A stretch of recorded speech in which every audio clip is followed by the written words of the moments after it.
ஸ்ரீமதே ராமானுஜாய நமகா. ஸ்ரீமத் வரவரமணியே நமகா. நம்ம இந்த தொடர்ல போன ஆவணி மூலத்திலேருந்து நம் ஸ்ரீ வைஷ்ணவத்தின் ஆணி வேரான கோவில் மணவாள மாமுனிகளின் வைபவத்தை எறும்பியப்பா சுவாமிகள் பறக்க பேசின இடம் பூர்வ தினச்சரியா உத்தர தினச்சரியா என்ற கிரந்தங்கள். அந்த கிரந்தத்தை நமது புத்தூர் ஸ்ரீ உவே புத்தூர் பாலாஜி சுவாமி நமக்காக சிறுபுலியூருக்கு எழுந்தருளி முதல் 4 ஸ்லோகங்களின் அர்த்த விசேஷங்களை நமக்கு காண்பித்தருளினார். சுவாமியே இதை தலைக்கட்டி கொடுக்க வேண்டும் என்று பிரார்த்தித்துக் கொண்டோம். அதன்படி சுவாமி இன்று போன புரட்டாசி மூலம் சுவாமி வருவதாக இருந்தது. சில பல காரணங்களால் அது முடியாமல் போனதால் நம் ஆன்லைன்லயே இந்த தொடரை வைத்துக் கொண்டிருக்கிறோம். முடிந்த அளவு சுவாமி அடுத்த ஐப்பசி மூலத்தன்று சுவாமி சிறுபுலியூர்களே இதை நடத்தி கொடுக்க வேண்டும் என்று பிரார்த்திக்கிறோம். முதல் 4 ஸ்லோகங்களை ஆவணி மூலத்தன்று நாம் முடித்திருக்கிறோம். 5வது ஸ்லோகத்திலிருந்து இன்று ஆரம்பிக்க வேண்டும். அடியன் ராமானுஜாசன்.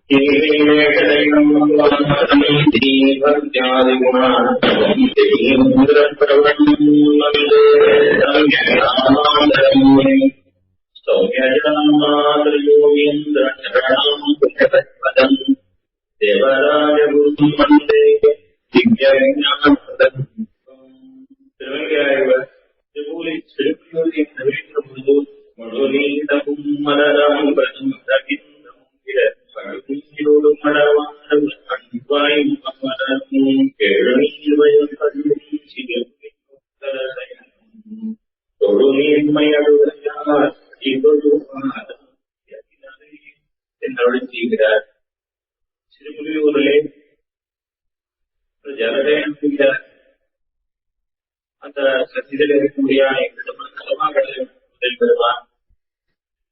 அந்த எம்பெருமானை தொழுநீர்மையது உடையார். எப்பொழுதும் அந்த எம்பெருமானை தொழுவதிலே சுபாவமாக வைத்திருக்கிறார். எப்பொழுதும் அந்த எம்பெருமானை தொழுது கொண்டிருக்கிறார்கள்.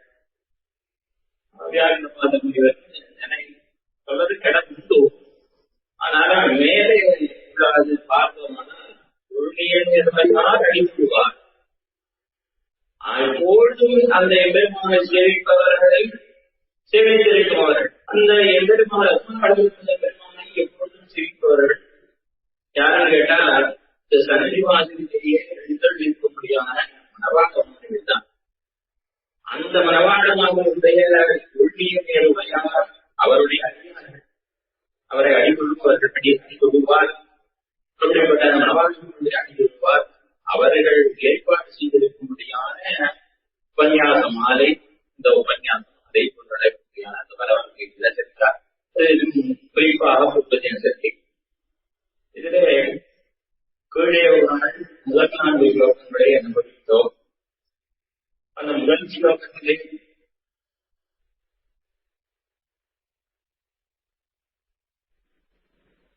அங்கேதாமு சுத்தமசி வந்தே வரங்கமணி என்ன திருவரங்கம் பெரிய கோயிலே சுகமாக எழுந்திருக்கும் முடியாத மனவாளங்களை வணங்கி தீர்க்கிறேன் என்ன அருள் செய்தார் என்கிறார்.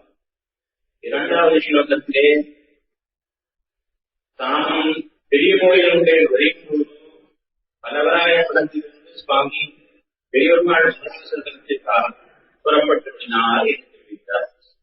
3வது ஸ்லோகத்திலே தாம் திருவண்ணாமலையுடைய அவதாரமானாலே தாம் தம்முடைய விருப்பப்படி எடுத்துக்கொண்ட திருமேனியை உடையவர் தானி என்ற திருப்பான் குடல் போலே வெண்மையான திருமேனியை உடையவர்.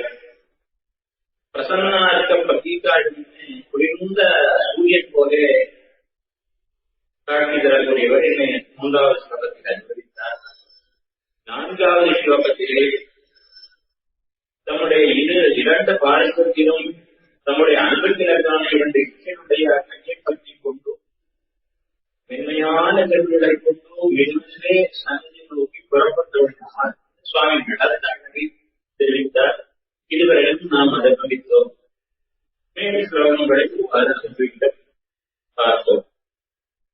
இரண்டாவது ஸ்லோகம். அம்லானகோமலாகாரம் அதாம்ன விமலாம்பரம் ஆபீன விபுலோரஸ்தம் ஆஜானுபுஜபூஷணம். முந்திய ஸ்லோகத்திலே திருவடி அனுபவித்தார். கேடவுடன் கேட்டிடத்திலே அனுபவிக்கும் பொழுது முதல்ல திருவடியில் தான் அனுபவிப்பார். முதல்ல கெட்டிடத்தனமானவன் எம்பெருமானுடைய திருவடியிலே தான் ஈடுபடுவான். அதுபோல இவருக்கு கேடியார் எழுப்பிய அப்பாவுக்கு கேடியும் பிராபியமும் பிராபகமும் எல்லாமே மனவாளமும் தான். ஆகினாலே முதல் ஸ்லோகத்திலே மனவாளமுடைய திருவடியிலே ஈடுபட்டார். அடுத்ததான் இந்த ஸ்லோகத்திலே அவருடைய அதாவது மனவாளமுடைய திருவேனின் மென்மை, அவருடைய காஷாய திருப்பரேட்டத்தின் அழகை, திருமார்பின் திருக்கைகளின் அழகை படிக்கிறார். சில பேருக்கு இது என்ன அபூர்வமா இருக்கேன்னு நினைக்கக்கூடும். அதாவது அம்லான கோமலாகாரம் சொல்றாரே நடப்பா. ஆம்லான கோமலாகாரம் பாடம் உண்டு, அம்லான கோமலாகாரம் பாடம் உண்டு. இப்படி ஒரு வியாக்கியாதான் இந்த பாடத்தை ஆதரிக்கிறார். இன்னொரு வியாக்கியாதான் அம்லான கோமலாகாரம் பாடத்தை ஆதரிக்கிறார். ஆகினால் இரண்டு வகையான பாட்டங்கள். அம்லான கோமல ஆகாரம், அம்லான கோமல ஆகாரம். எவ்வளவு திருமேனி ரொம்ப மென்மையான திருமேனி சுவாமி, பொதுவான திருமேனி, ரொம்ப மென்மை படைத்த திருமேனி. எப்படி கோமல ஆகாரம் எப்படி மென்மை படைத்ததுன்னா அம்லானமான வாடாக்குறிஞ்சி மலர். வாடாக்குறிஞ்சி மலர் ரொம்ப மென்னு இருக்கும். காட்டு வாகை பூவோட ரொம்ப சாஃப்டா இருக்கக்கூடியது அந்த வாடாக்குறிஞ்சி மலர். அதுபோல எங்களுடைய திருமேனியானது ரொம்ப மென்மையாக இருக்கிறது. ஆம்லான கோமலாகாரம் ஒரு பாட்டம், அந்த பாடத்தை காஞ்சி சுவாமி ஆதரித்திருக்கிறார். அதுக்கு அவர் காட்டக்கூடியதான அர்த்தம் வந்து கொஞ்சம் தளர்ந்த திருமையிலே ரொம்ப அழகாகவும் தளர்ந்து இருக்கக்கூடிய திருமையை அவர் திருமணம் படுகிறார். அண்ணாபங்காரு காட்டிய பாட்டம் அம்லான கோமலாகாரம் என்ற பாடம். அண்ணாபங்காரு காட்டிய பாட்டம் அம்லான கோமலாகாரம் ஆதாம் ரவிமலாம் அம்பரம். அம்பரம்னா நமக்கே திருப்பாவிலேயே நாம் அனுபவித்திருக்கோம். இரண்டு அர்த்தங்கள் திருப்பாவிலேயே பார்த்துக்கோம். அம்பரம் உடலும் இவுலகளந்தா அம்பரம்னா ஆகாயம். அம்பரமே அதன் செய்யும் என்ற இடத்துல அம்பரம்னா வஸ்திரம் அர்த்தம். அதுபோல இங்க அம்பரம்னா வஸ்திரம் அர்த்தம். விமலாம்பரம் சுத்தமான வஸ்திரம். ஆதாம் விமலாம்பரம் அண்ணா செவந்து இருக்கக்கூடிய ஆகாய வஸ்திரம் அதை தரித்துக் கொண்டிருக்கிறார்.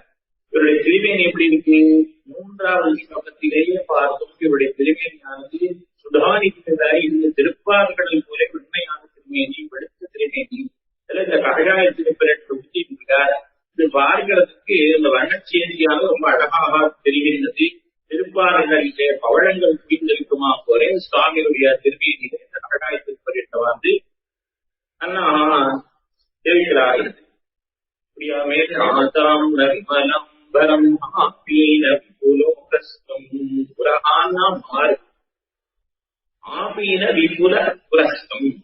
அந்த திருமார்பாவை சற்று உயர்ந்ததாகவும் அகன்றதாகவும் இருக்கின்றது.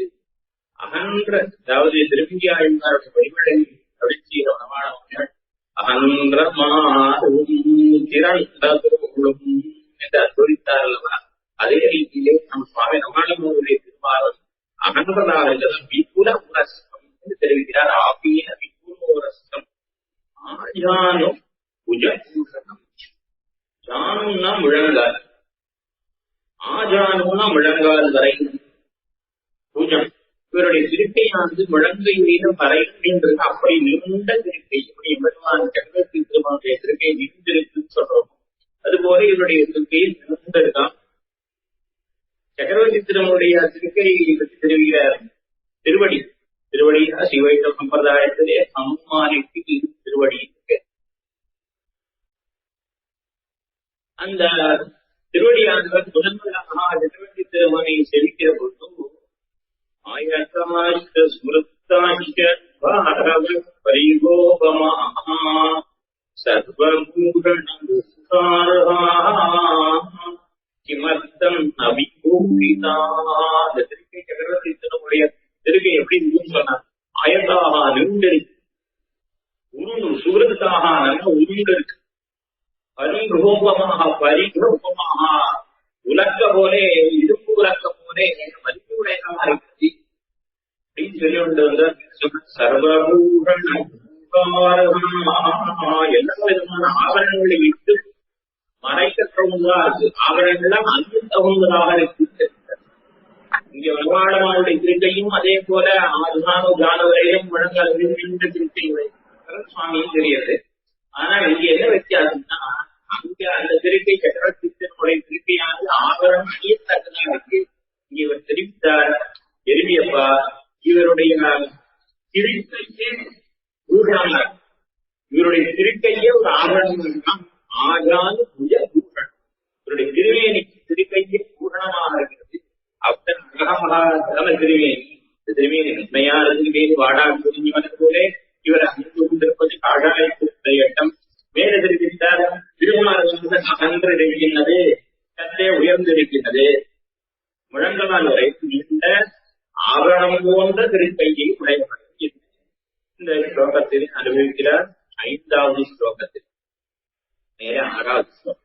மృణాలతంతు సంస్థాన సంస్థాన ధవళ విషా శోభితం యజ్ఞసూత్రేణాభిబింబ సనాసినమా. திருமாவளவன் அனுபவிக்கிறார். அதாவது பிரதிவாதி பயன்தரமானா அவர் ஒழிச்சதான வாடித்திருநாம் அந்த வாயு திருநாமத்தையும் இந்த ஸ்லோகங்களை நாம் ஒப்பிட்டு பார்க்கலாம். எப்படின்னா, இதுல 4வது ஸ்லோகம் 5வது ஸ்லோகம் இப்ப அதை ஒழித்து போற 6வது ஸ்லோகம். இந்த 3 ஸ்லோகங்களும் அந்த வாயு திருநாமத்தில் கூடி முதல் 3 அடிகளை போலவே இருக்கும்.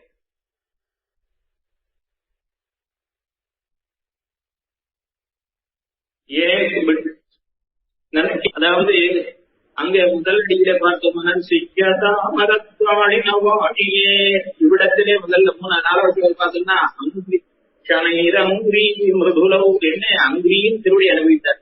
அதற்கு அடுத்த ஸ்லோகத்துல இங்கே பார்த்தீங்கன்னா இவர் அனுபவிக்கிறாந்து அவருடைய பகடாய திருப்பணியிட்ட திருமார்கள் இதை அனுபவிக்கிறார் எங்கியப்பா. அதே போல அங்கேயும் பார்த்தீங்கன்னா சேடவாழி திருநாபிவாடியே அங்க சொல்லப்பட்ட அந்த சேலைக்கு கட்டாய திருப்பி திருமாறு அதை இங்கே சொல்கிறார். 5வது ஸ்லோகத்தை நம்பித்தார்.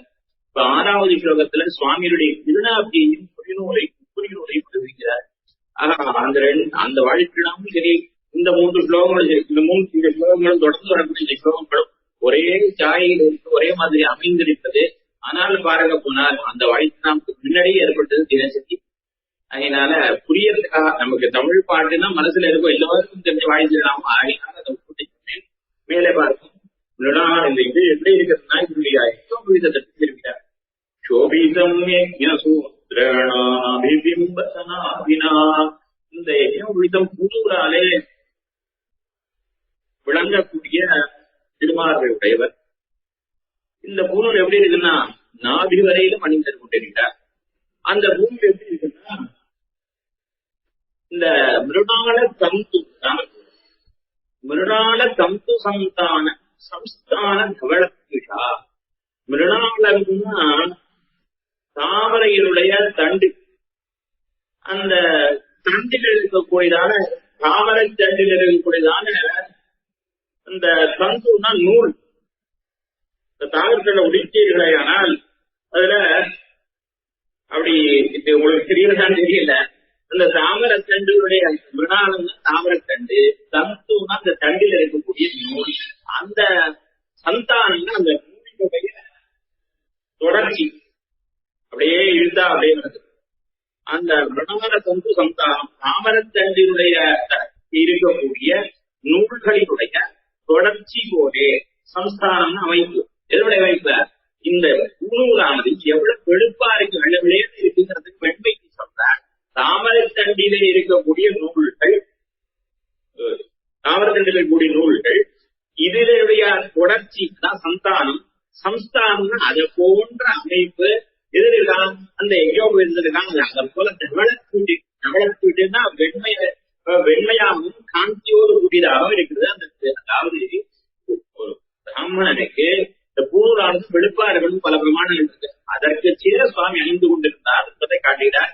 தாமரத்தண்டிலே இருக்கக்கூடிய நூல்களில் தொடர்ச்சி சந்தானம், அதனுடைய சந்தானம் அது போல அமைப்பை உடையதாக இருக்கும் இதனுடைய உபவீதம்.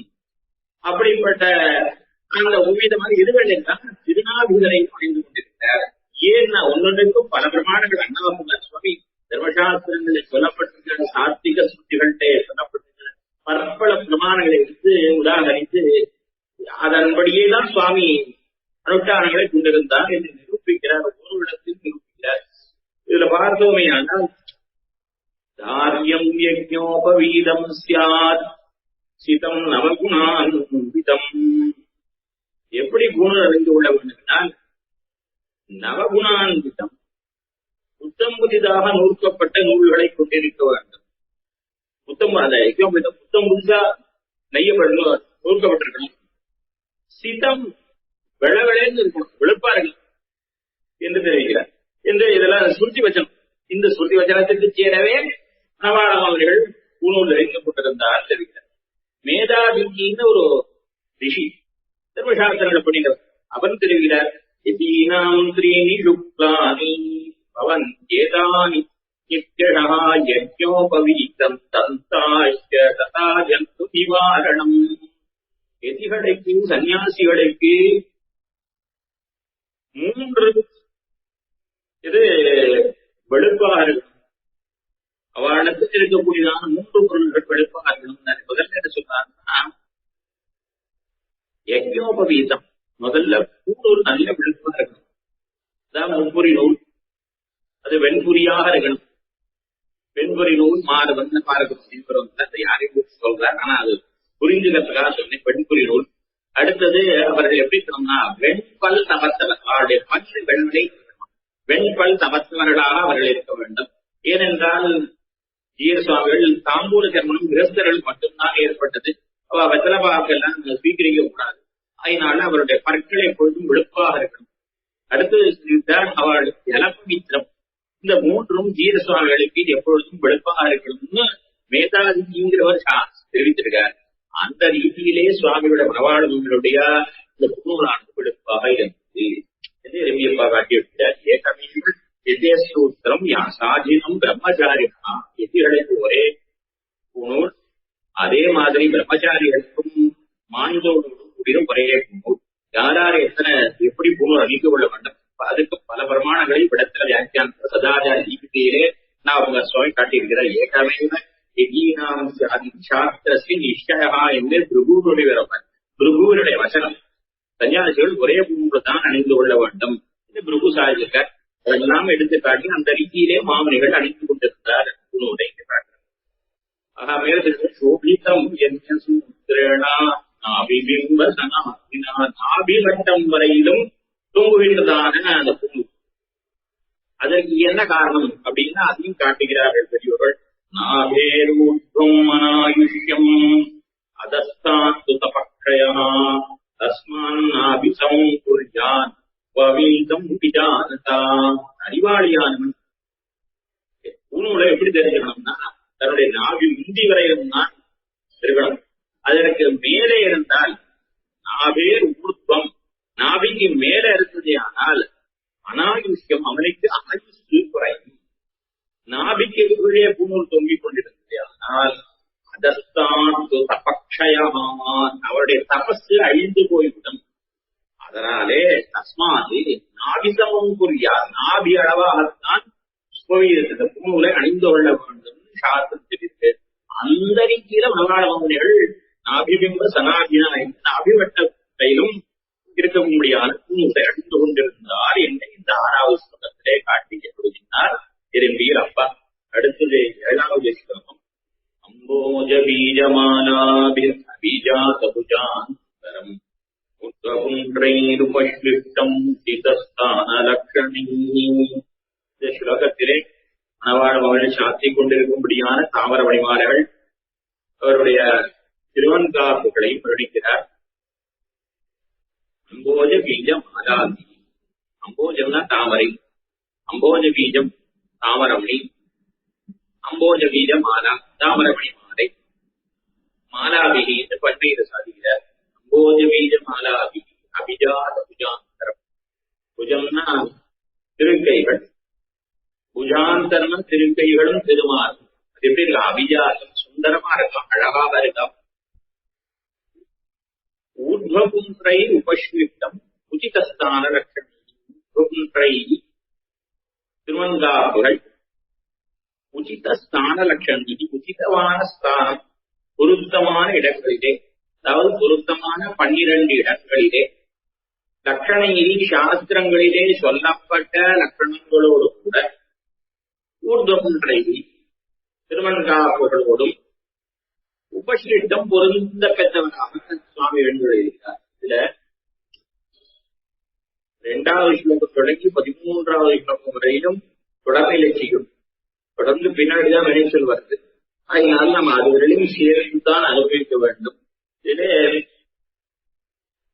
அம்போஜ பீஜ மாலாபி தாமரமணி மாலைகள் அப்படின்னு சொல்லும்போது திருத்தியா பகுவச்சனம், அதாவது 3ஆம் வேற்றுமை பண்டிகை சாதித்திருக்கபடினாலே அவர் தாமரமணி மாலைகள் அணிந்து கொண்டிருந்தார், துளசிமணி மாலைகள் அணிந்து கொண்டிருந்தார், மற்றும் பட்டு பவித்திர மாலைகள் அணிந்து கொண்டிருந்தார் என்பதாக அந்த பூஜனத்திலிருந்து தெரிகிறது. அபிஜாதம் புஜாந்தரம் புஜோத்திரதன் மத்தியபூதம் பட்ச 2 புஜங்கள் அது நடுவே உள்ள மார்பு. இந்த மார்பும் புஜங்களும் தாவரமணி மாலைகளாலே விளங்குகின்றது, பிரகாசிக்கின்றது. மேலே உச்சிதஸ்தான லட்சணி ஊர்துவன்றை சாஸ்திரம் சொன்ன ரீதியிலே சாஸ்திரத்தை அனுசரித்து ஸ்தானம்னா நெற்றி என்ன, வயிறு என்ன, மார்பு என்ன, இப்படியாக எந்தெந்த இடங்களிலே திருமங்கா அணிந்து கொள்ள வேண்டும், எந்த அளவு இருக்கணும், எத்தனை அங்குலம் விட்டுக் கொள்ள வேண்டும் என்னெல்லாம் சொல்லப்பட்டிருக்கோ. நெத்தியில இத்தனை அங்குல அளவு, வயதுல தசாங்குலம் 10 அங்குலம், அப்படின்னா சாத்விக ஸ்மிருதிகளிலே ஒவ்வொரு இடத்துக்கும் இத்தனை அங்குலம்னா இங்க இருந்து நீங்க எங்க வச்சு அளக்கக்கூடாது. இந்த விரலுடைய இந்த இது இருக்கு இல்லையா, இதைத்தான் இங்க அங்குலம் சொல்றாங்க. இதுல ஒவ்வொரு இடத்துக்கும் எத்தனை அங்குலம் விட்டுக்கணும் இதெல்லாம் சொல்லப்பட்டிருக்கு. அந்த ரீதி, அதாவது சாத்விக ஸ்மிருதிகளிலே சொல்லப்பட்டிருக்கு. அந்த ரீதியிலே அணிந்து கொண்டிருந்தார். உச்சிதஸ்தான லட்சணியும் உத்தமையும் உபஸ்விட்டம். எப்படி திருவங்காப்பு பொருந்தி இருக்கு திருவேதியில பார்த்தா ஏதோ இட்டுன்ற மாதிரி இல்ல. சுவாமி அவதரிக்கிற போதே 12 திருவங்காப்போட வச்சுட்டார் போன்னு நினைக்க முடியும். அவ்வளவு பொருத்தமாக அந்த திருவங்காப்பெல்லாம் திருவேதியில் இருக்குது தெரிவிக்கிறார். இதற்கு என்ன பிரமாணங்கள்? இதெல்லாம் தரிச்சுக்கணும். தாவரமணி மாலை தரிச்சுக்கணும்னோ, திருவங்காப்பட்டுக்கணும்னோ, இதற்கெல்லாம் என்ன பிரமாணங்கள்? பிரமாணங்கள் சதமாகவே 100கணக்கான பிரமாணங்கள் சுவாமியுடைய அடிக்கிறத நிறைய பிரமாணம் தரிச்சிருக்காரு. ஏதோ 1-2 பார்ப்போம். நாம் பவித்ராணி அபியபீஜானி சங்கச்சக்கராணி பூரணம் தாரையே வைஷ்ணவம் நாம வைஷ்ணவாசிரயமேவா. இது பரத்வாஜுடைய வசனம். பவித்ராணி அபியபீஜானி, ஒரு சிறுவைஷ்ணவன் சொன்னா அவன் என்னென்ன எல்லாம் தரிச்சுக்கணும்னு சொல்லியிருக்கார். என்ன சொல்லிருக்காரு? முதல்ல தூய்மையாக இருக்கக்கூடிய தாமரமணி மாலைகள், அடுத்து சங்க சக்கர லாஞ்சனம் இருக்கணும். அவனுக்கு தோள்களிலே சங்க சக்கர புரிகள் இருக்க வேண்டும். அவன் தாரையே வைஷ்ணவம் நாம, எவ்வளமானுடைய திருநாமத்தை தெரிஞ்சுக்கணும், அல்லது எவ்வளமானுடைய அடியானுடைய திருநாமங்களை கடகோகனோ காமானோ எவ்வளமானுடைய அடியானுடைய திருநாமத்தை தெரிந்து கொண்டிருக்க வேண்டும். இந்த 3 ஒரு வைஷ்ணவனுக்கு இருக்கணும்னு தெரிவிக்கப்பட்டது. அந்த ரீதியிலே மணவாள முனிகள் தாவரமணி மாலைகளை அணிந்து கொண்டிருந்தார் என்பதற்காக பிரமாணத்திற்கு உதாரணம். எவ்வளமானுடைய திருநாமத்தையும் தெரிவிக்கலாம். அவனுடைய அடியாருடைய பேர் தெரிச்சா கூட அரவணவேல் பேராயருக்கு ஆட்பட்டார் பேர். எம்பெருமானுடைய அடியாரு அவா பேரை தரிச்சுருவா. அந்த அடியாரோட பேர் தரிச்சுருவா பேரையும் யமலோகத்துல அந்த பட்டியல் வாசிக்கும் போது வாசிக்க மாட்டான்னு இந்த பொய்ய அழிவை நம்ம காட்டி கொடுத்திருக்கிறார். அந்த ரீதியிலே அடியாருடைய திருநாமம் தரிக்கணும் என்று இந்த பிரமாணம் காட்டுகிறது. மேலே பராசருடைய ஸ்மிருதியிலிருந்து உபவீதம் சிகாபந்தம் ஊர்துவம் ததைவட பத்மாட்சமாலாம் கௌஷேயம் சததம் தாரயேத்யா ஒரு பிரமாணம் உதாரணம்.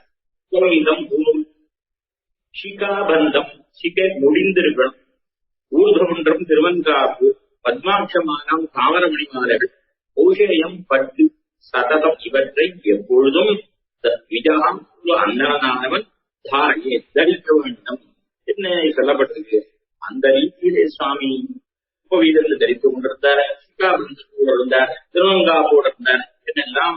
கௌஷேயத்தோடு தான் அடுத்த இப்ப சாதிக்கிறார். இப்படியா இந்த சொல்லப்பட்ட ரீதியிலே சாஸ்திக ஸ்மிருதிகள் சொன்ன ரீதியிலே மணவாள மந்திரிகள் தம்முடைய அனுஷ்டானங்கள் கொண்டிருந்தால் என்றார். பிரசித்தமான ஒரு ஸ்லோகம் உண்டது, எல்லோருக்கும் தெரிந்திருக்கும். ஏகட்டல ஏபாபம் பரிச்சிந்த சக்கரா எவாலநாடபலகே ரசதுர்கபுன்றா தேவைணவா பவித்ரயந்தி. வைஷ்ணவர்களுக்கு லட்சணத்தை சொல்லக்கூடிய ஸ்லோகம் இது. கண்டல துளசி யாரெல்லாம் கழுத்திலே துளசி மாலைகள் அணிந்துத்தான், தாவர மாலைகள் துளசி மாலைகள் அணிந்து கொண்டிருக்கிறார்களோ, யாரெல்லாம் தோள்களிலே சங்க சக்கர புரிகளை கொண்டிருக்கிறார்களோ, யாரெல்லாம் நெற்றியிலே அழகான திருவந்தாப்பு எடுத்திருக்கிறார்களோ, அப்படிப்பட்டவர்களான வைத்தவர்கள் புவனம் ஆசுபவித்திரையின் இந்த புவனத்தை பூமியை சீக்கிரமே பரிசுத்தப்படுத்துகிறார்கள் சொல்லப்பட்டிருக்கு. அந்த ரீதியிலே சுவாமி திருவந்தாப்பு என்ன, தாவர மணிமாலைகள் என்ன, துளசி மாலைகள் என்ன, இவற்றை அணிந்திருந்தார் என்று காட்டுகிறார். இந்த திருவங்காப்புன எப்படி தரித்துக்கிறோம்? பல பிரமாணங்களை காட்டுற சுவாமி அண்ணாபகர் ஒன்றே ஒரு பிரமாணமாக ஆதாய வைஷ்ணவ கஷேத்ராம் லுத்திகாம் விமலாம் சிதாம் மூலமந்திரேணாபிமந்திய புத்தபுன்றாணி தாரண்யேன் லலாட்டாதிஷு சாச்சாங்கேஷு கேசவாதீன்யதாக்ரமம் த்ரயங்குலம் பயங்குலம் வாபி சந்தராலம் பிரகல்பயேத். அதாவது விஷ்ணு கஷேத்திரத்திலிருந்து தூய்மையான வெண்மையான மண்ணை கொண்டு வர வேண்டும். கொண்டு வந்து அந்த திருமக்காசை மூலமந்திரமான திருமந்திரத்தை சொல்லி குழைக்க வேண்டும். அப்படி திருவந்தாசை சொல்லி குழைச்சு விட்டுக்கிற பொழுது லலாட்டமான நெற்றி முதலான இடங்களில் இட்டுக்கணும். இட்டுக்கிற பொழுது கேசவாதி நாமளை பற்றி கேசவ நாராயணா மாதவா கோவிந்தா விஷ்ணு மதுபூதனா திரிட்டா ஆமனாசித ரிஷிகேஷபதம் இந்த 12 நாமங்களையும் சொல்லி 12 இடங்களிலே தெரிந்து கொள்ள வேண்டும். எந்த கிரமத்தை சொல்லிருக்கோம் அந்த கிரமம் மாறக்கூடாது. நெற்றியில் எடுத்த பிறகு வயிற்று கட்டுக்கணும், இந்த கிரமத்தை அந்த கிரமத்தை எல்லாம் மாறாம இருக்கணும். திரையங்குளம் 3 அங்குலமா இருக்கலாம், திரையங்குளம் காப்பி 2 அங்குலமா இருக்கலாம், இடைவெளியோடு இருக்கணும். இப்படி பல பிரமாணங்களை காட்டி அருள்கின்றார். பாத்ம புராணத்திலேயும் ஆரம்பிய ராசிகாரம் சமாரத்திய பிரபுவர்மத்தியம் அந்தராலம் பிரகல்பயே. அதாவது மூக்கிலுடைய அடியிலிருந்து தொடங்கி லலாட்டான் நெற்றியினுடைய அந்த முடிவு வரை செல்ல வேண்டும். கடைசியிலையும் திருவங்காப்பு தரிசிக்கணும். குருவோர் மத்தியம் நெற்றிகள் இந்த 2 புருவங்களுக்கு இடைவெளி இவ்வளவு இடைவெளி இருக்கணும். அதற்கிடையிலே சீட்டுகுணம் தரிக்கணும். எல்லாத்துக்கும் பிரமாணங்களை சொல்லப்பட்டிருக்கிறது சாஸ்திக ஸ்மிருதிகளிலே. அந்த ரீதியிலே சுவாமி நவாளவர்கள் திருவங்காப்புகள் தரித்திருக்கிறார். உத்வம் உபஷ்டம் இந்த அத்தனை பொருத்தமா இருக்கு. இந்த பொருத்தத்தை பார்த்தா இது இட்டுண்டதுக்கு மாதிரி இல்ல, அவதார காலத்திலேயே இருந்ததோ என்ன அங்கிக்கிறா, அப்படி அவ்வளவு பொருத்தமா இருக்கும். அப்படிப்பட்ட திருவங்காப்புகளை கிடைத்திருந்தார் என்று காட்டுகின்றார். உத்வம் தானரக்கணையே 7வது ஸ்லோகத்திலே. மேலே 8வது ஸ்லோகத்திலே சுவாமி தரித்துக் கொண்டிருந்ததான பட்டுவத்திற்குடைய அழகை பேசுகின்றார்.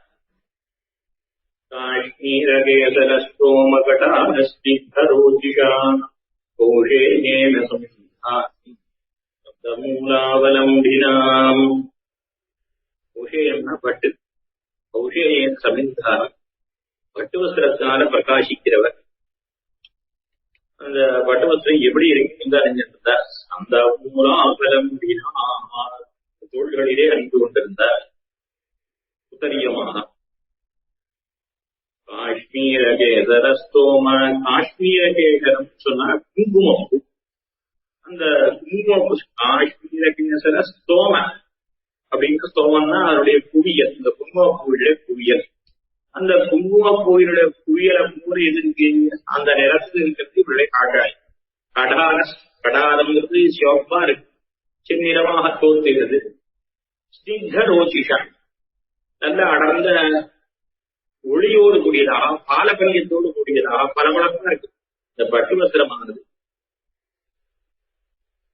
அதாவது அந்த குங்குமப்பூவினுடைய குவியல் அதுபோல பிறகு என்ன தெரிவிக்கிறார்? குங்குமப்பூவின் திரட்சி போலே செல்லிடமாய் பல பல காந்தியுடையதாக இருக்கிறது இந்த ஆழாமியத்திற்கு கூடியதான பட்டு வஸ்திரம் தெரிவிக்கிறார். உடனே இங்க 2 சந்தேகம். கன்னியாசிரியர் பட்டு எழுதிட்டாமா, அடுத்து உத்தரியம் தெரிவிக்கலாமா? உத்தரியம் கூடாதுங்கிறது அவைப்பு சன்னியாசிகளுக்கு தான். பட்டு வஸ்திரம் எல்லோருக்குமே எடுக்கப்பட்டிருக்கிறது, எத்திகளுக்கும் எடுக்கப்பட்டிருக்கிறது, பிரமாணங்கள் இருக்கிறது, காட்டியோடு சொன்னார்கள் பெரியோர்கள். இந்த உத்தரியத்தையும் எப்ப தரித்துக் கொள்ளக்கூடாதுன்னா, சன்னிதியில பிரதட்சணம் பண்ற பொழுதோ, கீழே விழுந்து செவிக்கிற பொழுதோ, ஹோமம் பண்ற பொழுதோ, இது பொதுவான பிரமாணம் தான், எல்லோருக்குமாக சொல்லப்பட்ட பிரமாணம். எதிகளுக்கு ஹோமம் பண்றதுக்கு பிரசக்தி இல்லை, தாங்களே பண்ணுவதற்கு. பெருவாள் செவிக்கிற பொழுதோ, ஆச்சாரிய செவிக்கிற பொழுதோ, இந்த நேரங்களிலே உத்தரியும் மேல் வஸ்திரம், 3வது மேல் வஸ்திரம் தரிக்கக்கூடாது என்ன இருக்கு. இந்த பொழுது மணவாள முருகன் இந்த உத்தரியம் தரித்துக் கொள்கிறாரே என்று கேட்டார். இப்பொழுது பிரதட்சணமும் பண்ணல, சனியை விழுந்து சேவிக்கல, பெருமாளை ஆச்சாரிய செய்திக்கு தான் பலவராயணத்தை புறப்பட்டு வருகின்றார். ஆயினத்தை உத்தமானது என்னை தெரிவிக்கிறார். மேலே அடுத்த ஸ்லோகம், இந்த பட்டுங்கிறது எல்லாருக்குமே எடுக்கப்பட்டு கீழே முந்திர ஸ்லோகத்திலே உதாரிக்கிற ஒரு தெரிவிக்கிறார். உபவீதம் சிகாபந்தம் உத்தமன்றம் ததைவச்ச பத்மாட்சமாலா கௌஷேயம் சததம் தாரயம் எப்பொழுதுமே தரிக்க வேண்டும் என்று எடுக்கப்பட்டது. கௌஷேயம் பட்டு, இந்த பட்டாது எப்பொழுதுமே தரிக்க வேண்டும் சொல்லியிருக்க அப்படின்னாலே அதுல இவர் அணிந்து கொண்டதில் நன்றதிலே சாத்தி கொண்டதிலே தவறில்லை என்ன 8வது ஸ்லோகமானது பார்க்கப்படுகிறது. காஷ்மீர கெக்கர ஸ்தோம கடார சித்தரோதியா, இந்த குங்குமப்பூருடைய திரட்சி போலே பளபளப்பாக இருக்கக்கூடியதான அந்த பட்டுவஸ்திரத்தை திருத்தோள்களிலே தரித்துக் கொண்டிருக்கிறார். அப்படிப்பட்ட மணவாள முனிகள் அவருடைய ஆதரத்தை அடுத்த ஸ்லோகத்தில் அனுப்பிக்கிறார். அவருடைய உடலானது எப்பொழுதும் அழைத்துக் கொண்டே இருக்கிறது. அதை பற்றி தெரிவிக்கிறார். மந்திர ரத்னானுசந்தான சந்ததஸ்புரிதாஜரம் ததர்த்த தத்தரித்யான சன்னத்த புலகோங்கமம் அதர சோபையை அனுபவிக்கிறார் ஸ்லோகத்திலே. மணவாளர்களுடைய உடல் எப்பொழுது அதே அதற்கு என்ன காரணம்? நம்முடைய சம்பிரதாயத்திலே மூலமந்திரமான திரி திருமந்திரத்திற்கு மந்திர ராஜம்னு பேர், துவயத்திற்கு மந்திர ரத்னம்னு பேர். சர்வேஷாமேவ மந்திரானாம் மந்திர ரத்னம் துவயாஸ்வயம் என்ன எல்லா மந்திரங்களுக்குள்ளேயும் சிறந்ததான துவயமானது மந்திர ரத்னம் என்று போற்றப்படுகின்றது. மலினார் சூரி என்பவன் தெரிவித்தான். ஜாதௌ ஜாதௌ எதிர்த்தம் ரத்தம் இது கத்தியதே. ஒவ்வொரு ஜாதியிலேயும் எது சிறந்ததாக இருக்கிறதோ அதற்கு ரத்னம் என்று பெயர். ஒவ்வொரு இலக்கிலேயும் ஒவ்வொரு தொகுதியிலேயும் எது சிறந்ததாகவோ அது சிறந்ததான தத்துவங்களுக்கு பொருள்களுக்கெல்லாம் ரத்னம்னு பெயர். நம்முடைய சமுதாயத்திலே 3 ரத்னங்கள் உண்டு. ரத்னத்திரயம் என்று ஸ்தோத்திரங்களிலே தலை சிறந்த ஸ்தோத்திரம் ஆளவந்தார் அப்படின்னு செய்ததான ஸ்தோத்திரம், அதற்கு ஸ்தோத்திர ரத்னம் என்றே பெயர். புராணங்கள் 18 புராணங்களிலே தலை சிறந்த புராணம் ஒட்டு புராணம், அதற்கு புராண ரத்னம் என்று பெயர். சந்தர்ஷயம் இரமீத புராண ரத்னம் தஸ்மை நமோ முனிவராய பராஜகாய என்று ஆளவந்தார் கொண்டாடினார். புராண ரத்னம் என்று சிவ புராணத்தை கொண்டாடினார். அதுபோல ஸ்தோத்திரவின் ரத்னம் என்று ஒன்று புலாவப்படுவது ஆளவந்தார் ஸ்தோத்திரம். மந்திரங்களுக்குள்ளே தலைசிறந்த மந்திரமாக கொண்டாடப்படுவது துவயம்தான். இந்த திருமந்திரத்தை காத்திரமே ஏற்றவுடைய துவயம், அதனாலேதான் இதற்கு மந்திர ரத்னம் என்று பெயர். இது கடவந்தி உபனிஷத்தினுடைய பூர்ணசீதியிலே பின் பகுதியிலிருந்தும் முன்பகுதியிலிருந்தும் கிரகிக்கப்பட்டது துவயமகா மந்திரம். இதுக்கு இருந்தால் ஏற்றம் என்ன? ஏன் மந்திர ரத்னம் சொல்லப்படுது? இந்த மந்திர ரத்னத்தை அவர் எப்பொழுதும் அனுசந்தித்துக் கொண்டே இருக்கார் மணவாள மந்திரிகள், விடவிடாமல் அனுசந்திக்கிறார். ஆகினால அவருடைய உடலானது அறிந்து கொண்டே இருக்கிறது. இப்படிப்பட்ட இந்த மந்திரத்தை ஏன் மந்திரார்த்தம் வேறு இருக்கு? அப்படி என்ன ஏத்த இந்த மந்திரத்துக்கு அப்படின்னா, மந்திரானாம் பரமோ மந்திரா குஹ்யானாம் குஹ்யமுத்தமம் ரஹஸ்யானாம் ரஹஸ்யஞ்ச சத்ய சம்சாரதாரகம் சர்வசம்சயபேதாச்ச சர்வகல்பிஷமா சரணாகதி மந்திரோயம் சர்வசம்பத்யுபாவிபாவா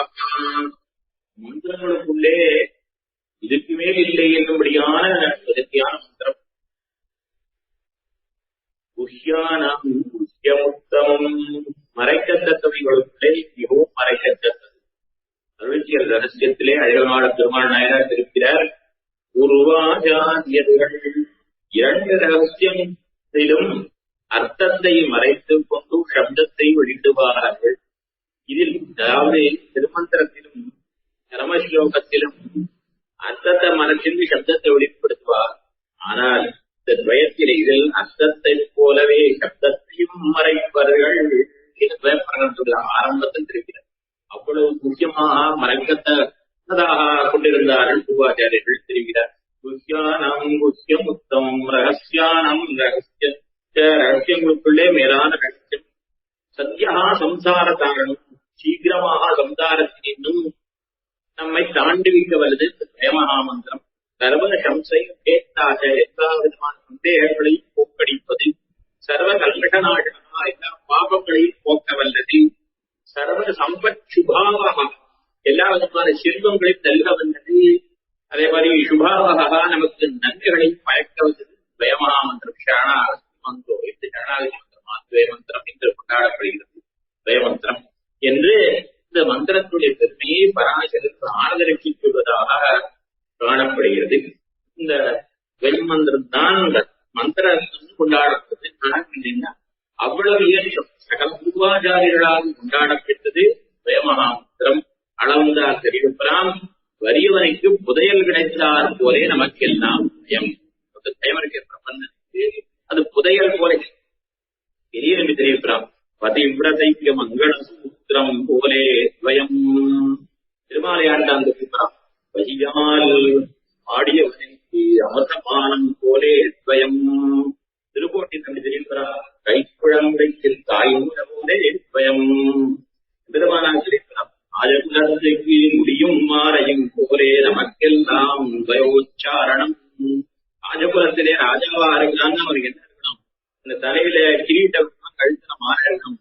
அது போல நமக்கு 2 அடிமனை கொண்டதான உபாய உபயங்களை தெரிவிக்கும்படியான பெயர்களை உச்சாரணம் எதிரமான தெரிவிக்கிறான்.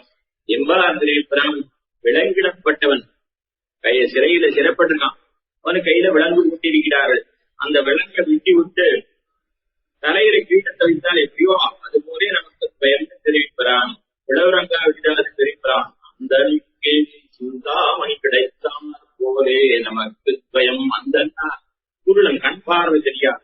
கண் பார்வை தெரியாதவருடைய கையில சிந்தாமணி. சிந்தாமணின்னா அந்த மணியை கையில ரத்தத்தை கையில வச்சிருந்தா எதெல்லாம் எதப்படுறானோ அதெல்லாம் கிடைக்குமா? அது போல நாங்கள் இந்த சில காலமாக குருடர்களை போல இருந்தோம், அறிவு குருடர்களாக இருந்தோம். அப்படிப்பட்ட எங்களுக்கு சிந்தாமணி போல விடத்திற்கு வந்து இப்படி சகல பூர்வாச்சாரியர்கள் ஈடுபட்டார்கள். ஆகினாலும் இதற்கு ஏற்றவைத்தான் தொழிற்சியல் தேசத்திலே நாயனார் திருக்கிற பொழுது மலையாள பெருமாள் நாட்டினார். திருமந்திரத்தை சாஸ்திரங்கள் அங்கீகரிக்கலாம். சரமஸ்லோகத்தை சாஸ்திரங்களுக்கு உள்ளீடானவன் அவதரித்தான். துவயத்தை அவன் தனக்கு உள்ளீடான எங்கள் பரிகிரகித்தார்கள் தெரிவிக்கிறார். அதாவது திருமந்திரத்தை வேதமே கொண்டாடி கொண்டாடி அந்த திருமந்திரத்திற்கு அங்கமான எம்பெருமான் தானே அவன் தானே வெளிப்படுத்தினான். கீதாச்சாரியனாக கீதோபுரதாச்சாரியனாக அர்ஜுனனுக்கு அவன் ஆதரித்தான் கர்மஸ்லோகத்தை. அவனுக்கே உயிர் போல இருப்பவர்கள் ஞானிகள். இந்த ஞானிகள் அவன் அத்தனை பேரும் ஒருவிடராக பரிகிரகித்தார்கள் துவயத்தை. அதனாலேயே அது தேமாது எல்லா மந்திரங்களை காட்டில் விட்டமானது. அப்படிப்பட்டது மந்திர ரத்னம் இந்த புலாவப்படியான மகாமந்திரம். மந்திர ரத்னம் மந்திர அனுசந்தானம். அனுசந்தானம்னா மெதுவா உச்சரிக்கிறது, சத்தம் போட்டு சொல்றது, மெல்ல உச்சரிக்கிறது. சரி, எப்போது துவயத்தை உச்சரிச்சுட்டே இருக்க மெதுவா உச்சரிக்கிறார். அதனாலதான் உதடுகள் அசைகின்றன. இங்க ஒரு கேள்வி எழலாம், ஏன் எப்போதும் மனவாழ முறையில் துவயத்தை உச்சரிக்கிறது அப்படின்னா துவயத்தை எப்பொழுதும் உச்சரிக்கணும்னு பிரமாணம் உண்டு. யாவச்சரீரபாதம் துவயம் ஆவர்த்தையேன் மனம். யாவத் சரீரபாதம் சரீரம் எப்ப கீழே விழங்க, அதாவது கடைசி கால வரையில் துவயமந்திரத்தை திரும்ப திரும்ப சொல்லணும்னு ஒரு பிரமாணம். யாவத் சரீரபாதம் துவயம் ஆவர்த்தையேன் மனம். மனும்னா மந்திரம். இந்த மந்திரத்தை உயிருள்ள வரைக்கும் சொல்லிட்டே இருக்கலாம். பராசர ஸ்மிருதிகளை சொல்லப்படும். நமக்கு எம்பெருமானாருக்கு நியமனம் பண்ணிட்டார். யாவச்சரீரம் வயமர்த்தானுகந்தானேன சக சதைவம் பக்தா யாவச்சரிய பாதம் அத்தைவ ஸ்ரீரம்பே சுகமாஸ்மா. அவர் எழுந்துள்ளிருக்கிற காலம் வரையிலும், அதாவது சரீர பாதம் வரையிலும் கடைசி வரையிலும் இந்த திருவரங்கத்திலேயே இருந்து கொண்டு வைத்திய அர்த்தத்தோடு அனுசந்தானம் பண்ணிக்கொண்டு இங்கே பெரிய கோயிலே சுகமாக இருக்க வேண்டும் என்று நம்பெருமான் எம்பெருமானாருக்கு நியமனம் பண்ணிட்டார். சரி சுவாமி, எம்பெருமானாருக்கு தானே நியமனம் பண்ணிட்டார். மனவாளமாவரையும் சொல்றாரு. அந்த எம்பெருமானாருக்கு படி நியமனம் தான் இவருக்கும், அவருக்கு புரிந்த நியமனம் தான் நமக்கும். ஏன் நாம் மாமனியோட பட்டங்களா காட்டி கொடுக்கிறார். ஆர்த்திக்கு வந்து கூட கடைசி பாசுரத்தில் மனவாளம் தெரிவிக்கிறார். இந்த வரங்கர் எந்த எதிராஜ இந்த வரம் சிந்த செங்கில் நம்மகோ நிஜமே நத்தாதையும் முதல் பிரகம் அது நோதாயம். இந்த வரங்கத்திலே திருவரங்க மாநகரத்திலே எப்பொழுதும் துவயத்தை அர்த்தத்தோடு சொல்லிக் கொண்டு ஒரு தீர சுகமாக இருப்பாய் என்று ரங்கநாதன் ஸ்ரீ ரங்கநாதன் அழைப்பவாடன் எம்பெருமானாருக்கு விட்ட அந்த நிபந்தனைய அவருக்கு மட்டும் இல்ல, அவருக்கு கொடுத்தவர் அவருக்கு மட்டும் இல்ல, நமக்கு தான். எப்படின்னா தகப்பனாருடைய சொத்தாந்து குமாரனுக்கு தான், முதல்வனுக்கு தான் சேரும். எம்பெருமானார் தான் எங்க தோப்பனார். என்ன தந்தை நன்றாய் தனையர் பெரும் செல்வம் எந்தனக்கு நீயே எதிராஜா என்று எல்லா உறவும் நமக்கு எம்பெருமானார் தான் நவாளர் அகதிட்டு இருக்க ஆர்த்தி பிரபந்தத்தை சாதிக்கிறார். பல பேருக்கு ஆர்த்தி பிரபந்தம் தெரியாம இருக்கணும். ஆர்த்தி பிரபந்தமும் சொல்லிக்கலாம், அதனால நம்ம ஒண்ணும் ஆயிடாது. அதனால தந்தை நன்றாய் தனையர் பெரும் செல்வம் என்னை எனக்கு எல்லா விதமான தந்தையாகவும் இருக்கும் எம்பெருமானார் தான். அந்த எம்பெருமானாருக்கு நம்ம நியமனம் காயத்தை சொல்லிக் கொண்டு அதுவேதான் அப்படியே தாயுடைய அப்பனுடைய சொத்து குமாரனுக்கு தான். அதனால அதையேதான் நானும் பின்பற்றணும், நானும் சொல்லிக் கொண்டிருக்கணும். நவாளம் எடுத்து பயிற்சியை அனுசந்தானம் பண்ணிக்கொண்டு இருக்கிறார். சரி, இங்கே ஒரு கேள்வி வரும். எப்படி அனுசந்தானம் பண்ணின அப்படின்னா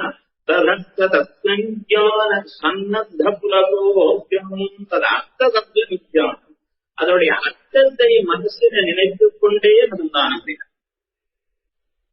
எப்ப அனுசந்தானம்? நித்தியானம். நித்தியானம்னா நிதராம் தியானம், எப்பொழுதும் தொடர்ந்து எப்பொழுதும் அவருடைய அர்த்தத்தையே நினைச்சிருக்க. சரி, துவயத்துடைய அர்த்தம் என்ன?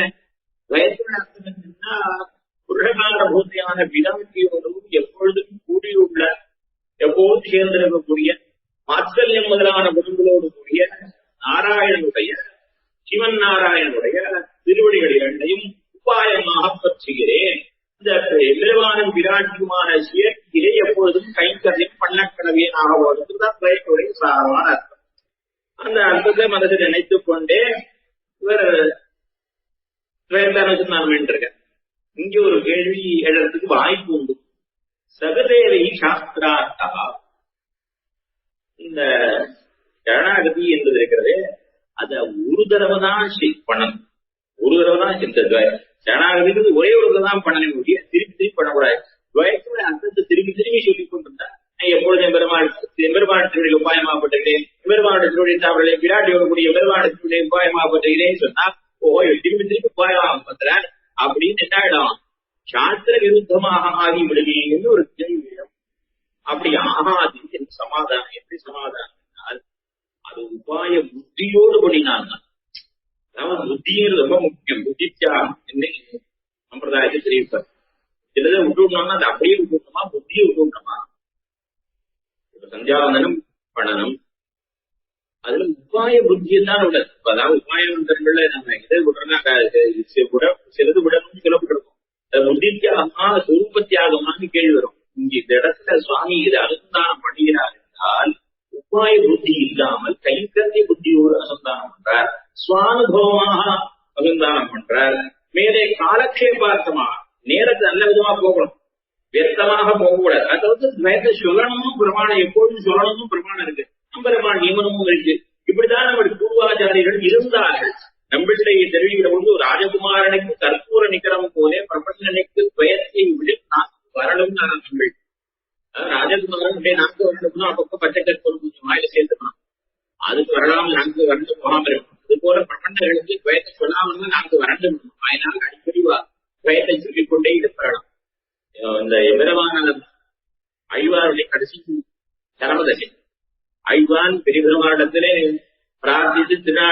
போகணும்னு பிரார்த்திச்சு எம்பெருமானாருக்கு முன்னாடி தாம் போகணும்னு பிரார்த்திச்சுட்டா. தாம் பெற்ற பேர் 40 காலம் பெறவெல்லாம் பிரார்த்திச்சுட்டார். அழ்வார் பெருமாளுடைய திருமாளிகள் எழுதினார். பெருமானார் அவரை பார்ப்பதற்காக எழுத்து விட்டார். அப்பொழுதும் இந்த கடைசி தருணத்துல கூட நாடு அலங்கரிக்க போற தருணத்துல எம்பெருமானார் ஆழ்வானுக்கு காதல வயசு சொன்னாராம். எல்லாம் கேட்டாலாம், இப்ப கூட கடைசியில இந்த கூட துவைத்து சொல்லணுமா, அப்பதான் மோகம் கிடைக்குமான்னு சில பேர் சந்தேகம். அப்படி இல்ல, ஆழ்வான்னு சொல்லிட்டு எத்தீர்களோ அவருக்கு வயசு சொன்னாங்க. நாக்கு வரண்டு பண்ணும். கொஞ்ச நேரம் வயசு சொல்லுங்கன்னா வேதாந்தம் கேட்கறதுன்னா அவருக்கு நாக்கு வரண்டு பண்ணும். அப்படி சொல்லாவும் அதற்காக அவருக்காக அவர் அதை கேட்டாலும் இப்ப சொல்லலாம். அப்படி வேதாந்தாங்கிறது ஒரு பெரியவர்கள் எப்பொழுது பிடிபடாமல் பண்ணி கொண்டிருந்தார்கள். ஒரே ஒரு விஷயம் தெரியல. சென்ற நூற்றாண்டிலே வாகத்த ரிஷி தொடுக்குடிய சிவே வரதாச்சார சுவாமி எழுந்துள்ளார். அந்த சுவாமி ஒரு நாள் திருவள்ளிக்கிணைக்கு சுவாமி எழுந்திருப்பார். திரும்ப பெருமாள் சீக்கிரம் இருப்பார். ஒரு நாள் உச்சி வெயில், அந்த 12 மணி உச்சி வெயில், வீதியிலே நடந்து எழுந்து கொண்டிருக்கிறார். நடந்த ஒரு உற்சாகம், அது காரணமா தான் சொல்றேன். அப்படி சுவாமி எதுவும் பாதரட்சையெல்லாம் அணிஞ்சதுல, நல்ல வெயில், கோட காலம், வெயில்ல எழுந்துள்ளார். அப்போ அந்த திருவள்ளிக்கணி 4000 அத்தியாபகர்கள் ஒரு சுவாமி இவரை பார்த்து விட்டு வெளுப்புலி சுவாமி இல்ல, சுவாமி இவ்வளவு வெயில் கொடுத்துறது பாதரட்சை கூட இல்லாம எழுதே அப்படின்னு கேட்டாராம். அதுக்கு அவர் தெரிவித்தாராம், திருவள்ளிக்கணி வளர போதெல்லாம் திருவீதியில இங்க நடக்கிற போதெல்லாம் பெயர்ச்சி சொல்லிட்டேதான் நடப்பேன், வியர்த்தமாக காலம் கழியக்கூடாதுன்றதுக்காக. அப்படி பெயர்ச்சி சொல்லும் பொழுது பாதரட்சை அணிக்க முடியாது, ஆயினால பாதரட்சை இல்லாம வந்தேன். எதற்கடின்னு சொல்றேன்னா, இப்ப ஒரு விபரீதமான பிரச்சாரம் சமீப காலத்தை நடந்தது. என்னன்னா, துவைத்தை எப்ப வேணாலும் சொல்லலாம், செருப்பு போட்டோம்னு சொல்லலாம் அப்படின்னு இந்த வாட்ஸ்அப் குழுக்கள்ல சில பேர் துஷ்பிரச்சாரம் பண்ணிட்டு இருக்காங்க. அப்படி எல்லாம் கிடையாது. நம்மளுடைய சம்பிரதாயத்திலே பெரியவர்கள் குருவாக இந்த மாதிரி தவறான செலவு செய்ய மாட்டோம். துவைத்தை சொல்லணும்னா அதற்காக காலனி ஒழுங்கு சொல்லணும்னு சொல்லியிருக்காங்க. தப்பு இல்லையா? மந்திரம் எவ்வளவு இருந்த மந்திரம், மந்திரத்திற்கு அதாவது மந்திரத்திலும் மந்திரத்திற்கு உள்ளீடான வஸ்துவிலும் மந்திர பிரதான ஆச்சாரியன் பங்களிடம் பிரேமம் எனக்கு உண்டானால் காரியகரமாக எனக்கு மந்திரத்தின் மீது பக்தி இருக்கணும். அதனால மந்திரத்தை மதிக்கணும். அது மந்திரத்தின் மீது மதிப்பு இல்லாம நான் எப்ப வேணாலும் சொல்லுவேன், பாதரட்சை வேணாலும் சொல்லுவேன். இப்படியே அதுக்கு ஒருத்தர் பண்ணிட்டு இருக்கேன் இங்க சீரகத்திலே. அதனால தான் நீங்க சொல்றேன். இப்ப யாராவது ஒரு 4 பேரை சொல்லுவேன், இதான் சொல்லணும், வேற்ற சொல்றதுக்கு இந்த முறையில் ஒரு கிரமம் இருக்கும். அப்படிப்பட்ட கிரமத்தோடு நிர்தானம் பண்ணணும். ஆகையினாலே விடவிடாமல் நிர்தானம் பண்ண வேண்டும் என்னும் பிரமாணம் இருக்கப்படினாலே சுவானுபவமாகவும் கைங்கரியமாகவும் உபாய புத்தி இல்லாமல் சிந்திக்கப்படினாலே அது தவறு கிடையாது. சரி, இந்த ஸ்லோகம் எப்படி வந்திருக்கு? ததர்த்த தியானம் இல்ல, ததர்த்த தத்துவ நித்தியான துவயமந்திரத்தினுடைய உண்மை பொருளை எப்பொழுதும் சிந்தித்துக் கொண்டிருந்தார். துவயமந்திரத்துக்கு உண்மை பொருள்னு அது ரொம்ப வடிகட்டி பார்க்கவே. ஆனால் துவயத்துக்கு என்ன அர்த்தம்? மேலாக பார்க்க விராட்டியோட கூடிய எம்பெருமானை பற்றுகிறேன் அர்த்தம். நான் ஆழ்ந்து நோக்கும் பொழுது இன்னும் சில அர்த்தங்கள் புலப்படும். திருவாச்சரம் ஒரு ஸ்லோகம் அருளி செய்திருக்கிறது. விஷ்ணுஷேகி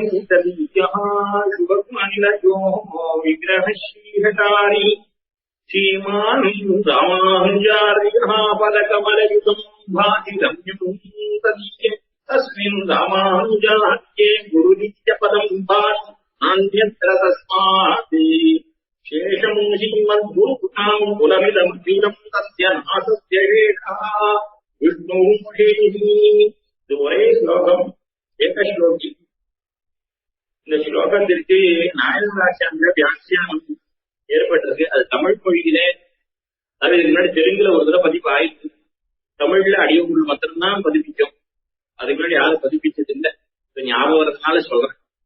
இந்த வியாக்கியானம் ஒன்றும் இதெல்லாம் நிறைய இருக்கு நம்ம அதுல. இதெல்லாம் யாரும் வாங்க மாட்டான். நான் ஆசை இருந்து வாங்குறவா இருந்தா பெற்றுக்கலாம். விலையெல்லாம் ஒன்றும் கிடையாது. எது தெரிகிறேன்னா இப்படி இருக்கும். அதாவது முக்கியமானவர் கேடி நம்முடைய கைங்கரங்களை ஏற்று உறக்கக்கூடிய கேகத்துவ பிரச்சம்பந்தி அந்த எம்பெருமான் நல்ல குணங்களோடு கல்யாண குணங்களுக்கு எல்லாம் இருப்பிடமான அந்த முக்கியமான சிவநாராயணன் அந்த எம்பெருமானுடைய திருமேனிதான் நம்மாழ்வார். அவருடைய திருவடிதான் எம்பெருமானார். இந்த ஸ்லோகத்தினுடைய அர்த்தம் அந்த எம்பெருமானா இருக்காங்க அவரிடத்துல மாத்திரம்தான் குருங்கரை சொன்னாது. இந்த லோகத்திலே குரு சொன்னா எம்பெருமானா இருக்குதான் இந்த புரிய அது விளங்கும். இந்த சப்தம் விளங்குதுன்னா அது எம்பெருமானா இருக்குதான் அன்பர்த்தம். குருன்னா எம்பெருமானா தான், ஆச்சாரியன்னு எம்பெருமானா தான், வேற ஒருத்தரும் கிடையாது. அப்படிப்பட்ட அந்த எம்பெருமானாருடைய திருவடிகள் பற்றுவது இருக்கே அதுதான் துவைத்தருடைய உண்மை குரு. அந்த அர்த்தத்தை மனசுல எப்பொழுதும் நினைத்துக் கொண்டே நவாளர்கள் துவைத்தை அனுதானம் பண்ணினார் என்னை காட்டப்படுகிறது. சரி, இப்படிப்பட்ட அந்த அர்த்தத்தை துவைத்துடைய உண்மைப்பொருளை மனசுல நினைச்சுட்டே சொல்றாரு. இப்படி சொல்றதுனால என்ன புலகோத்தமும் புலகமானது மேற்கூச்சரியம் பெற்ற உடையவராக நம்மளால வகையில் இருந்தார். சரி, இப்படி ஒரு வெற்றிகரமானவர் இருந்தார் என்னால் நாம் என்ன படம் வேணும்னு தெரிவிக்கிறது புராணங்கள். ஆஹ்லாத சிந்தநேத்ராம் புகு புலகீதகாத்ரவான் சதா பரமா விட்டா சர்வதேகி ஆஹ்லாத சிந்தநேத்ராம் பரகுணா விட்டா எம்பெருமானுடைய குணங்களையே நினைத்துக் கொண்டோ கண்ணநீர் வெடித்திக் கொண்டோ மெய்ப்பூச்செறியம் பெற்று ஒருவன் இருந்தால் அவனை உடம்பு படைத்த அத்தனை பேரும் சேவிக்கணும் என்று பிரமாணம் சொல்லும். ஆகையினாலே இவர் துவயத்துடைய அர்த்தத்தை, துவயத்துடைய உண்மையான அர்த்தத்தை நினைத்துக் கொண்டே மைப்பூச்செறியம் பெற்றவராக எழுந்தொழிக்கப்பட்ட நவாளம் அவனைகளை பஷ்யன் பஷ்யன சேப்பசா எறும்பிய பார்த்திருக்கிறார். எப்போதும் செவித்துக் கொண்டே இருக்க வேண்டும், நான் செவித்துக் கொண்டே இருக்க வேண்டும். எங்க தெரிவிக்கிறார்னா இது உலகம் தொடர்நிலை செய்வது. மேல 13வது ஸ்லோகத்துல இடைவிடாம 12வது ஸ்லோகத்திலே தெரிவிக்கிறார் இடைவிடாமல் சேவிக்கணும் என்று. இப்படிப்பட்ட மாணவர்கள் வயத்தை எப்பொழுதும் அனுசரித்துக் கொண்டோ அவருடைய அர்த்தத்தை மனசில் சிந்தித்துக் கொண்டோ வாயாத ஸ்லோகத்தை மந்திரத்தை சொல்லிக் கொண்டோ புலகித காலங்களாக எழுந்துரைக்கக்கூடிய நவாளங்களை விடவிடாமல் சேவித்துக் கொண்டிருக்க மாட்டோம் என்று நவாளம் தெரிவிக்கிறார். இவ்வண்ணமாக 9வது ஸ்லோகத்தை ஒரு விதமாக நாம் அனுபவித்தோம். அடுத்தது 10வது ஸ்லோகம். ஸ்மயமான முகம் போஜம் தயமான திருகஞ்சலம் மயி பிரசாத பிரகடம்.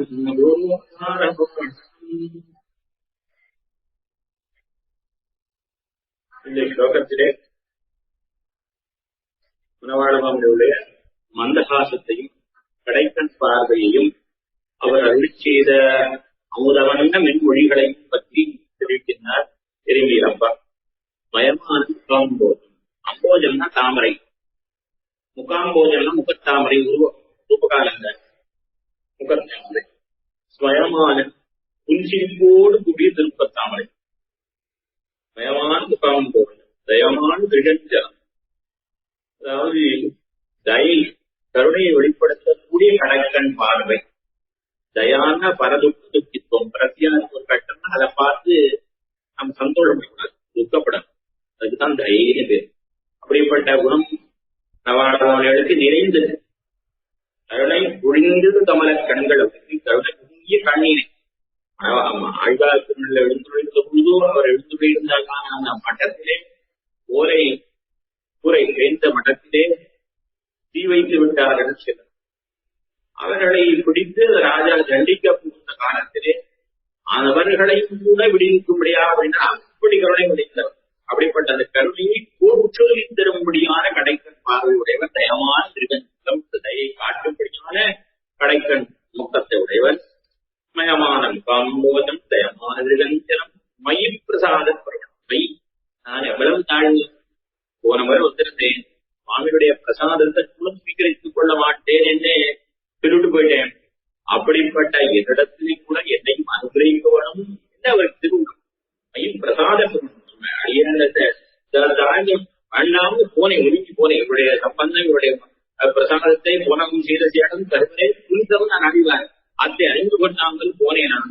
அப்படிப்பட்ட நான் இங்க வரையன் தெரிந்து கொண்டு எப்படி தெரிஞ்சுட்டாருன்னா ஒரு ஞான திருஷ்டியிலே தெரியும். ஒரு ஞான திருஷ்டி உண்டோ ஒரு மேலே ஒரு வாய்ப்பு கிடைக்கும் பிரிக்கிறேன். நான் எடுத்து ஞான திருஷ்டி உண்டோ கணக்கனாலே பார்த்து அறியக்கூடியவர் என்பதை விற்த்தாந்தத்திலே வர்றது தெரியுது சரித்திரத்துல. அப்படி இவர் அப்படி நான் ஒதுங்கி போனேனே, நான் வரையன்னு தெரிந்து கொண்டு எல்லா அனுகிரகத்தான் அவர் தொட்டு வெளியில் வர பிரசாத பிரவணம் என்னிடது அனுகிரகம் பண்றதுக்காக ரொம்ப பிரவணம் ஈடுபட்ட மனசு உடையவராய் மதுரம் வந்து எழுந்தொழிந்தவர் என்ன பண்ணாங்க, மதுரோதாரமாக மதுரமான வார்த்தைகள் இனிமையான வார்த்தைகள், உதாரணமான வாக்குகள் எல்லாம் அருளி செய்தார்.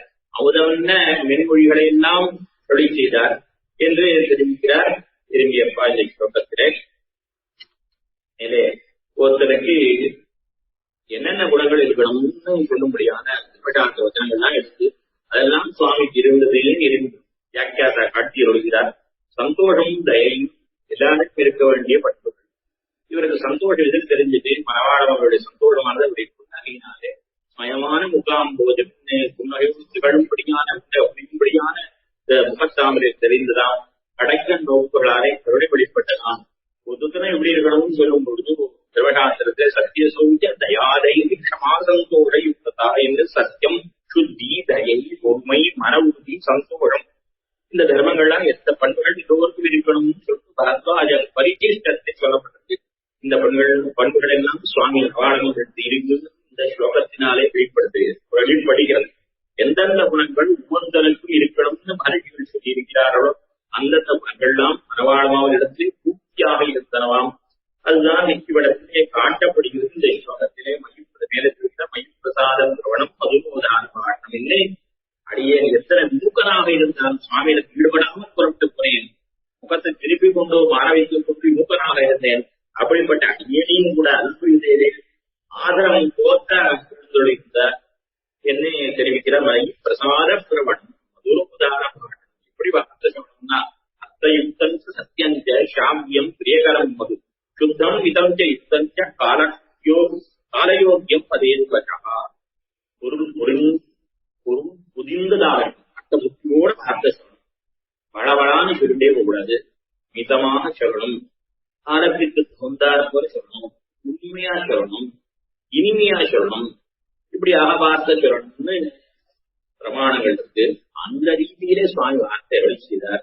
இவர மேல எழுத்துள்ள சன்னதி அன்றைய தினம் சுவாமி திரும்பி சன்னி மங்களாசனத்துக்கு போல இருக்கிறப்பா பார்த்தவர் இவருக்கு என்ன திருவிழா இவரை திருத்திப்பணி உள்ளதாக இவருக்கு இடத்த வார்த்தை சொல்ல தொடங்கிவிட்டார். இப்படியாக அடிக்கின்ற வார்த்தை சொல்லிக் கொண்டிருந்தார். அவதவன் மென்மொழிகளை சுவாமிகளோ சாதித்தார் என்று தெரிவிக்கிறார். அடியேன் அவகாசம் இருக்கா ஒரு மயத்துல நிறுத்த சொல்லியிருந்தேனே சுவாமி ராஜகோபாலன் சுவாமி. இல்ல சுவாமி, அது ஒன்னும் பிரச்சனை இல்ல, சாதிக்கலாம். சரி.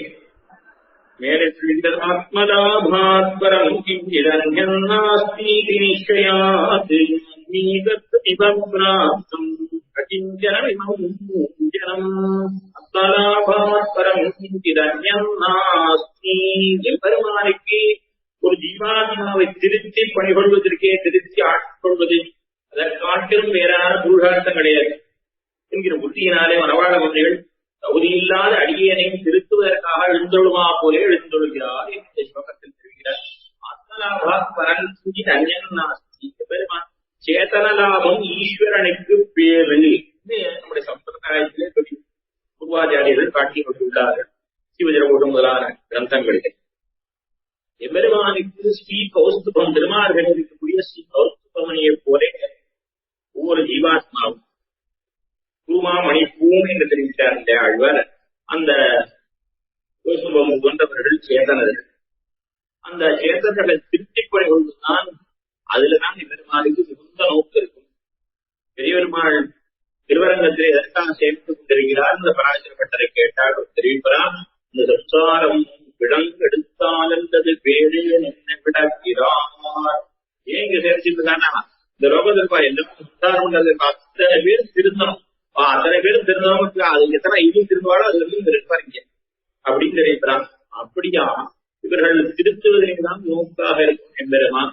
அந்த எம்பெருமானை உள்ளத்திற்கு சேர இன்னைக்கு வந்திருக்கிற அப்பா திருத்தத்திற்காகவே இவர் எழுந்து புறப்பட்டிருக்கார், எழுந்துள்ளார். இவர் திருக்குளம் வசுகிறார். திரும்பி அப்பா அவர் தெரிகிறார். அதாவது எம்பெருமான் பெரிய கோயிலே 2 ஆற்றுக்கு நடுவிலே கிடக்கிறார்.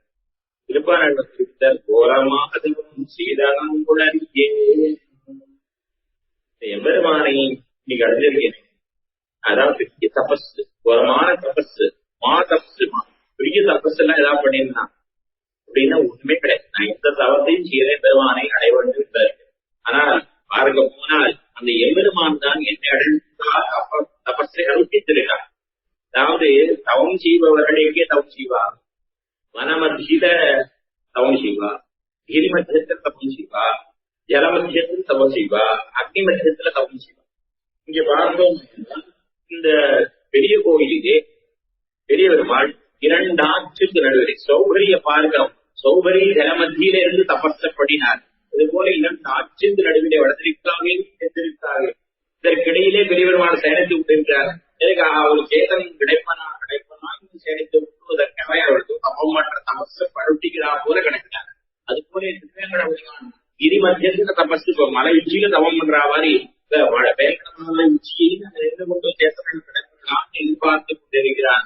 அக்னி மத்தியில பஞ்சாக்னி மத்தியிலே 4 புறம் அக்னியை வளர்த்து வேறே சூரியனை பார்த்து கொண்டு பஞ்சாக்னி மத்தியத்தில் இருந்து கொண்டு சில ரிஷிகள்லாம் தபஸ்மார் கடபங்கரம் போலே அது மாதிரியாக அக்னியிலிருந்து உத்பூதரான தேவ பெருமாள் காஞ்சிபுர ரத்திகையிலே அது அக்னியிலிருந்து உத்பூதர் அக்னி மத்தியிலிருந்து தபஸ் பண்றார். சேதனம் கிடைப்பனா என்ன அப்படி ஒரு சேதன ஆத்மலாபம் அதுதான் எம்பெருமான் எதிர்பார்த்து இருக்கிறாங்க. மாழ்வார கேட்டார், எம்பெருமான் எதை சிருஷ்டி பண்ணிக்கிறானே, உலகத்தை எல்லாம் படைக்கிறான், இதற்காக படைக்கிறான். ஆழ்வார் தெரிவித்தார், வாழ்த்துவார் பலர் தன்னை மங்களாசேதனம் பண்றதா பல பேர் உண்டாகணும் என்பதற்காக எம்பெருமான் ஜெகத்தை படைக்கிறார், சிருஷ்டி பண்றான், ஜெயசிருஷ்டி பண்றான். வாழ்த்துவார் பலரானே நான் முகனை மூத்தனீருலகெல்லாம் படையன் முதல் படைத்தாய். உலகத்தை எல்லாம் சிட்டிக்கு என்று சொல்லி பிரம்மாவை படைச்சான். முதல்ல எதற்காக படைத்தான்னா பிரம்மா மங்களாசாசனம் பண்ணுபவர்கள் பல பேர் உண்டாக வேண்டும், வாழ்த்துவார் மங்களாசாசனர்கள் உண்டாக வேண்டும் பெருமான் சிட்டி பண்ணினார் ஆழ்வார். அந்த ரீதியிலே இந்த சேத்தர்கள் திருந்த வேண்டும், அவர்கள் மங்களாசாசனம் அமர வேண்டும் என்றுதான் பெருமாள் திருவுள்ளம். அத்தை தம்முடைய திருவுள்ளத்திலே கொண்டு ஆத்மலாபத்தை காட்டிலும் வேளாண் நிச்சயத்தை வைத்துக் கொண்டு ஆத்மலாபாரம் அந்நியன் நாஸ்தி ஆத்மலாபத்தை காட்டிலும் வேளாண் லாபம் இல்லை என்று உறுதி போட்டு பிரபாடம் என்றார். அங்கீகரத்தை ஏற்றுக்கொள்வதற்கு போல இமம் ஜனம் இந்த இந்த மனுஷனை இமம் ஜன ஆட சொல்ற யாரையும் சொல்றாங்க கண்ணத்தான் சொல்லுகிறார். அத்தனை ஐக்கியத்தோடு அவ்வளவு பெரிய ஞானியை கொண்டாடி அவர் இமம் ஜனம் இந்த மனுஷனை அதாவது இல்லாத நம்முடைய அங்கீகரத்தை அங்கீகரிப்பதற்கு ஏற்றுக்கொள்வதற்கு எந்த நல்லவனும் இல்லாதவனும் முக்கியகணமே வடிவெடுத்தவனுமான அடியனை ஏற்றுக்கொள்வதற்காக எழுந்தொழிக்குமா போலே எழுந்துள்ளமா போலே சுவாமி எழுந்தொழுகிறார் என்று தெரிவிக்கிறார்.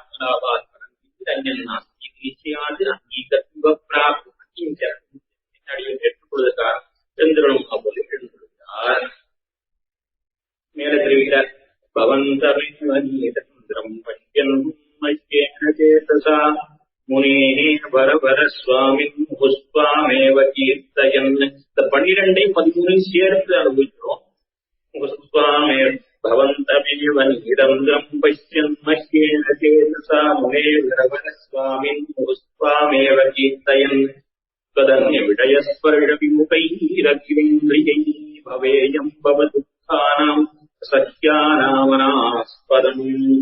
இதுவரையிலும் 2வது ஸ்லோகம் தொடங்கி இந்த 13வது ஸ்லோகம் வரையிலும் ஒரு புழக்கமாக தொடக்கி நிச்சயமாக அமைந்திருக்கிறது. அவன் முனே வரவர சுவாமி சுவாமியான பழையவனவாழ மாமுனிவரே. சுவாமின்னு அப்படின்னு ஸ்வம்ன சொத்து, சுவாமின்னா சொத்துக்குரிய எஜமானர் தலைவர், எஜமானர் சொத்துக்கு உரியவர் சுவாமி. சொத்தான அடியனுக்கு எஜமானராக இருப்பவர் சுவாமி மணவாள மாமனிகள். இதனால சுவாமின்னே வர அழகிய மணவாளரே முனே முனிவரே என்று அழகிய மணவாள மாமுனிவரே என்று அவரிடத்துல பிரார்த்திக்கிறார். என்ன பிரார்த்திக்கிறார்?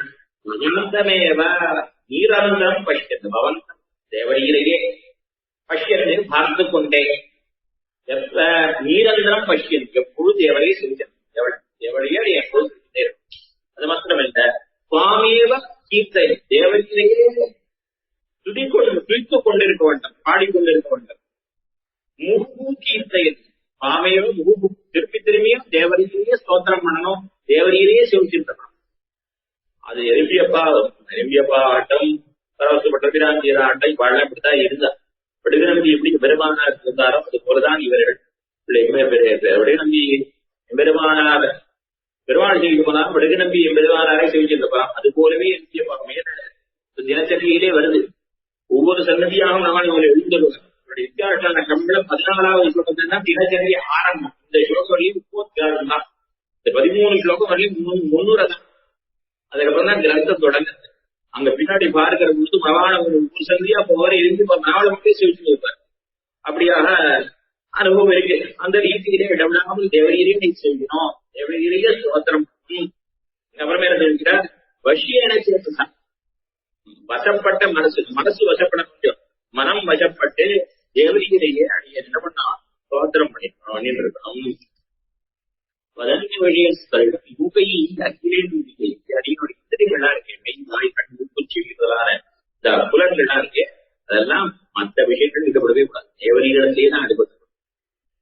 அசக்கியானாம் அனாஸ்பதம், அசக்கியானாம் பவதுக்கானாம் அனாஸ்பதம் பொறுக்க முடியும். அசக்கியம்னா பொறுக்க முடியும். அசக்கியானாம்னு பொறுக்க முடியாததான பவதுக்கானாம் இந்த சம்சார லோகத்துல இந்த துன்பங்கள் தாபத்திரயத்தினாலே இவற்றுக்கு ஆட்படாமல் பொறுக்க ஒண்ணாதான சம்சார பிரியர்களுக்கு இருப்பிடமாக ஆகாமல் தேவரீரையே ஸ்தோத்திரம் பண்ணிக்கொண்டு தேவரீரையே சேவித்துக் கொண்டு தேவரீரிடத்தை விடவிட்ட இந்திரியங்களை உடனாக கொண்டு அடியே இருக்க வேண்டும் பிரார்த்தித்தார். இப்படி சொல்ற பொழுது இந்திரியங்கள்லாம் பொதுவாக துன்பத்து ரூபங்கள் ஏதாவது பண்ணிட்டே இருக்கும். நம்ம சும்மாவே இருக்கக்கூடாது. கையை நம்ம எதையாவது கேட்டு இருக்கும். ஒவ்வொரு இந்திரியங்களும் எதையோ விடப்படணும். காது எதையோ கேட்கணும், கண் எதையாவது பார்க்கணுமோ. இவர் என்ன சொல்ற, எல்லாமே மாவரிடத்திலேயே ஈடுபட்டு கொண்டோம். மாறுப்பார் மனம் சுடிக்க மங்கையோள் கையும் எவ்வளவானது ஈடுபட்டான அந்த விஷயத்தில் தன்னிடையே கொண்டு பரமாத்மன் அபரமாத்மனியில் எவ்வளவானது ஈடுபட மற்ற விஷயத்தில் ஈடுபாடு போகும். அடியே நிற்கா அந்த எவ்வளவானது ஈடுபாடு காணிக்கிற தேவரிடத்தில் ஈடுபாடு வைத்தாங்க. அதனால இந்திரியங்கள்லாம் தேவரியில் வைக்கப்பட்டதனால கடியது. இந்திரியங்களை வைக்கப்படாதனாய் தேவரிகளிடத்திலேயே ஈடுபட்டவனாக இருக்கவனம். அடியை கண்ணு தேவரையே சேவிக்கணும், காது தேவர் வைபவத்தையே கேட்கணும், வாய் தேவருடைய உலகத்தையே பாடணும், கை தேவரையே சேவிக்கணும். இப்படி ஆக வேண்டும் என்று தெரிவிக்கிறார். இது 7 மேலே கிரந்தாரம்பம். அதை அடுத்த இதே அநேகமாக அடுத்தது நம்முடைய உபன்யாசமானது நேரிலே சிறுபுலியூரிலே தான் இருக்கும். இப்படிப்பட்ட இந்த உபன்யாசத்திற்கு நியமித்த ஸ்ரீராமன் சுவாமிக்கு புருஷகார புத்தரான ராஜகோபால் கண்ணன் சுவாமி ராஜகோபால் சுவாமி இவர்களுக்கு அடியோடைய தன்யவாதங்களை தெரிவித்துக் கொள்கிறேன். கேட்டுக்கொண்டிருந்த அடியார்களை நன்றியை தெரிவித்துக் கொள்கிறேன். இந்த 13 ஸ்லோகம் பார்த்திருக்கோம். நந்தத்துக்கு 30 காரணம். இவ்விடத்திலே தெரிவிக்க வேண்டிய சில விஷயங்கள் உண்டு. அதை அடுத்த உபன்யாசத்திலே தெரிவிக்கிறேன் என்று சொல்லி அமைகிறேன்.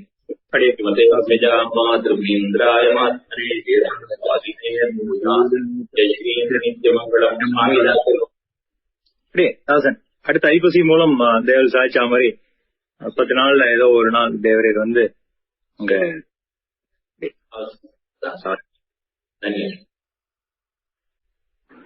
அடியே ராமானுஜாசன் சுவாமி கிருப பண்ணி இந்த உபன்யாசத்தை சாதிச்சு கொடுத்ததுக்கு தேவருக்கு தலையிலால் கைமாறல.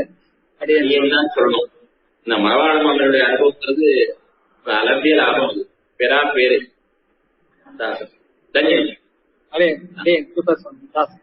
அடியே இப்போ இந்த மீட்டிங்க வந்து க்ளோஸ் பண்ணிடுறேன்.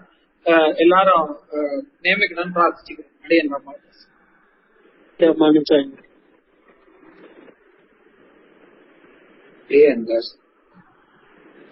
धन्यवाद स्वामी। अरे